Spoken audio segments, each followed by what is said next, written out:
نەبوونی نەختینەی بانکی لە گەرمیاندا گرفتی بۆ کەرتی تەندروستی دروست کردووە.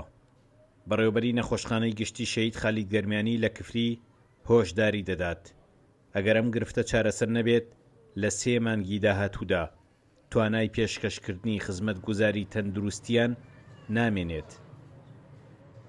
بەڕاستی ئێمە گەورەترین کێشە ئێستا نەبوونی نەختێنەیە لە بانکەکان.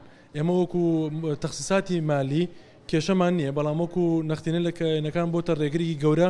ئێمە ئەگەر بەم شێوەیە بڕوا تا مانگێتر یا 2 مانگتر دەرمان زۆر کەمە بێتەوە، تەنها خزمەتگوزارەکان زۆربەی ئەبێتە هۆی ڕاکردنی خزمەتگوزارەکان وەکو تاقیگە، تیشک، دەرمانخانەی درێژخایەن.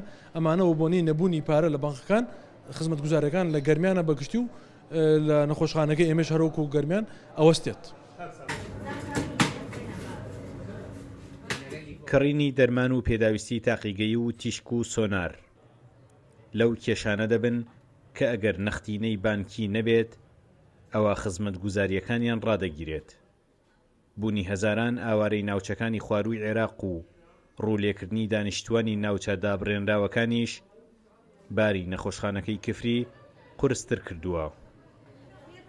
وەک ئاشکرایە ینی نەخۆشخانەی کفری کێک لەو نەخۆشخانەی کە بەردەوامی پشتگوێ خراوە، بەڵام دەبینین لە دوای 2014 هاتنی ئاوارەکانەوە زەختێکی زیاتری لەسرە و بە پێ و داتانی کە ئەوان هەندێجار بڵاویەکەنەوە خەڵکی ئاوارەکان ڕۆژانە بە بەردەوامی سەردانی ئەو شوێنەکەنەوە کرێ بڵێن زیاترن لەو خەڵکەی کە لە شاری کفریەوە ئەچێ.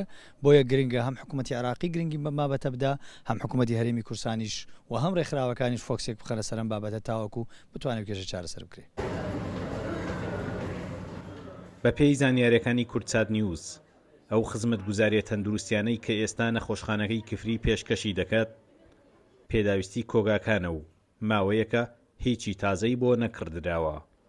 کاروا بڕوات بەشێک لەم نەخۆشخانەیە بەڕووی نەخۆشدا دادەخرێت. سامانکریم کورتسات نیوز کفری.